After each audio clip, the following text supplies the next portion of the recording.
Shalom,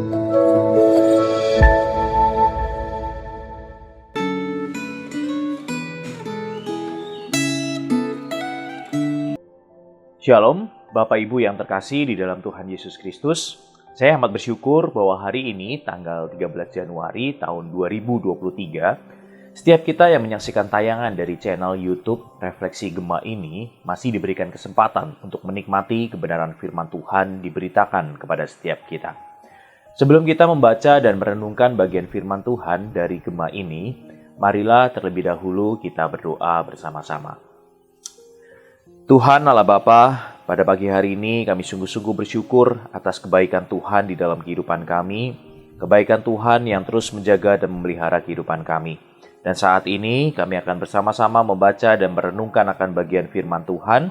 Biarlah Tuhan tolong setiap kami untuk kami boleh mengerti, memahami akan bagian firman Tuhan ini, sehingga bagian firman Tuhan ini boleh memberikan kekuatan, iman bagi setiap kami untuk kami menjalani kehidupan kami. Di dalam nama Tuhan Yesus Kristus kami sudah berdoa dan mengucap syukur. Amin.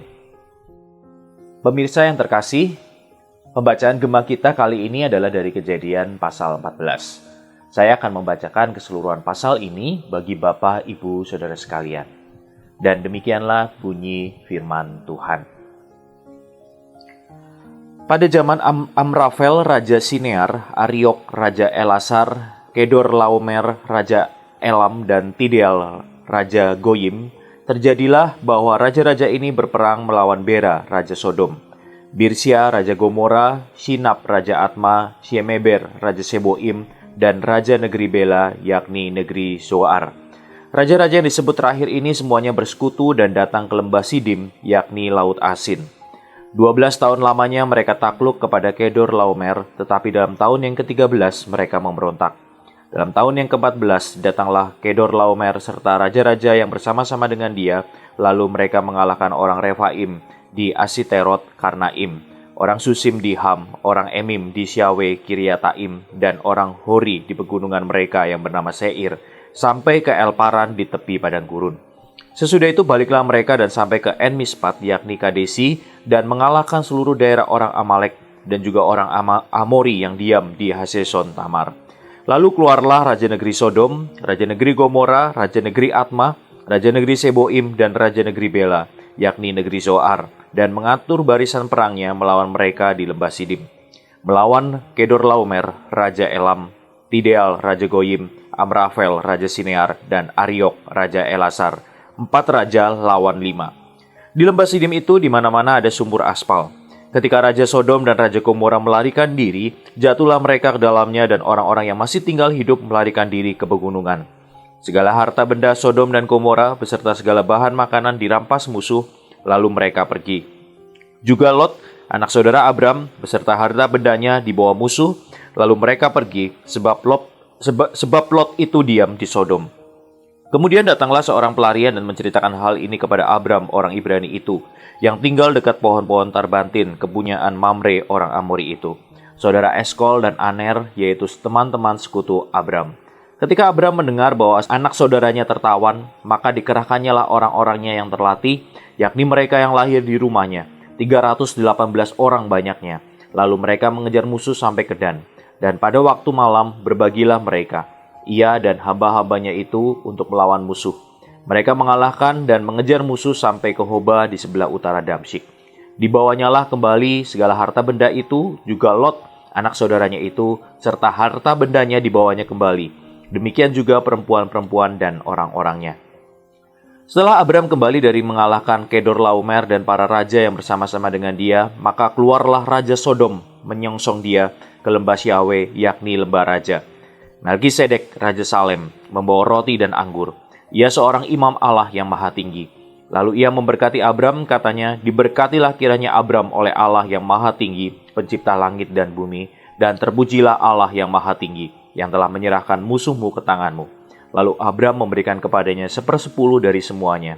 Berkatalah Raja Sodom itu kepada Abram, berikanlah kepadaku orang-orang itu dan ambillah untukmu harta benda itu. Tetapi kata Abram kepada Raja Negeri Sodom itu, aku bersumpah demi Tuhan, Allah yang maha tinggi, pencipta langit dan bumi, aku tidak akan mengambil apa-apa dari kepunyaanmu itu, sepotong benang atau tali kasut pun tidak. supaya engkau jangan dapat berkata, aku telah membuat Abram menjadi kaya. Kalau aku, jangan sekali-kali. Hanya apa yang telah dimakan oleh bujang-bujang ini dan juga bagian orang-orang yang pergi bersama-sama dengan aku, yakni Aner, Eskol, dan Mamre, biarlah mereka itu mengambil bagiannya masing-masing.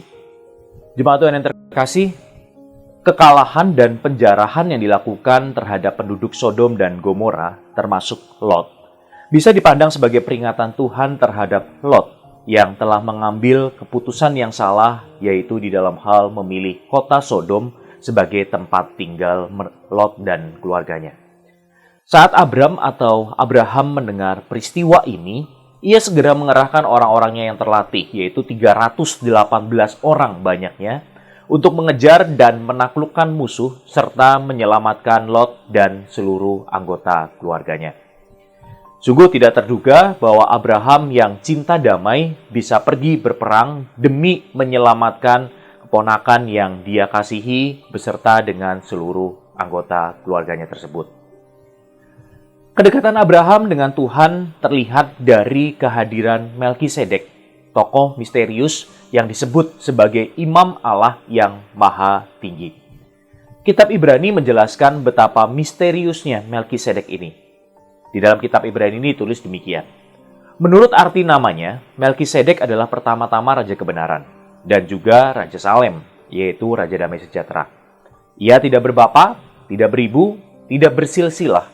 Harinya tidak berawal dan hidupnya tidak berkesudahan. Dan karena ia dijadikan sama dengan anak Allah, ia tetap menjadi imam sampai selama-lamanya.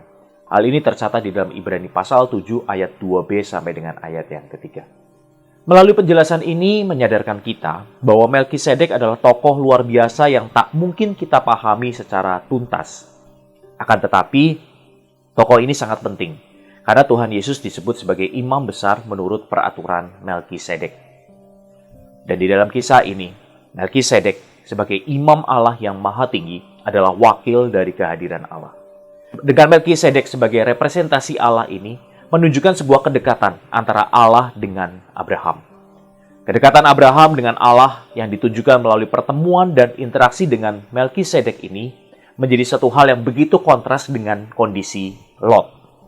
Sebagian besar kita ingat tentang bagaimana Lot yang memilih tempat tinggal tanpa mempertimbangkan akan kehendak Tuhan di dalam pilihannya ini. Jemaat Tuhan yang terkasih, bacaan Alkitab hari ini memperlihatkan bahwa Lot yang mengabaikan kehendak Tuhan telah kehilangan perlindungan Tuhan dan menjadi rentan terhadap ancaman bahaya. Pengalaman Lot ini mengingatkan kita bahwa saat kita memilih sesuatu yang bukan Tuhan sebagai sandaran kita, misalnya kekayaan, kekuasaan, kesehatan, dan popularitas, berarti kita sedang mengabaikan akan perlindungan Tuhan. Pada saat itu Lot hanya melihat bahwa daerah subur di sekitar kota Sodom menguntungkan bagi keperluan ternaknya. Dan Lot lupa bahwa segala yang benar-benar baik itu hanya berasal dari Tuhan. Saat ini saya mengajak setiap kita memeriksa diri kita. Apakah kehidupan kita benar-benar kehidupan yang bersandar kepada Tuhan? Apakah kita memandang Tuhan sebagai lebih penting daripada kekayaan kita, kesehatan kita, kekuasaan kita, popularitas kita, atau apapun yang ditawarkan oleh dunia ini? Dan biarlah kita perlu tetap terus bersandar kepada Tuhan. Karena hanya Tuhanlah yang bisa kita sandari dan Tuhanlah yang akan memberikan jaminan bahwa sandarannya itu akan kekal sampai selama-lamanya. Amin. Mari kita tundukkan kepala, kita berdoa. Tuhan, kami sungguh bersyukur untuk firman-Mu yang boleh terus mengingatkan kami, untuk kami tetap terus bersandar kepada Tuhan.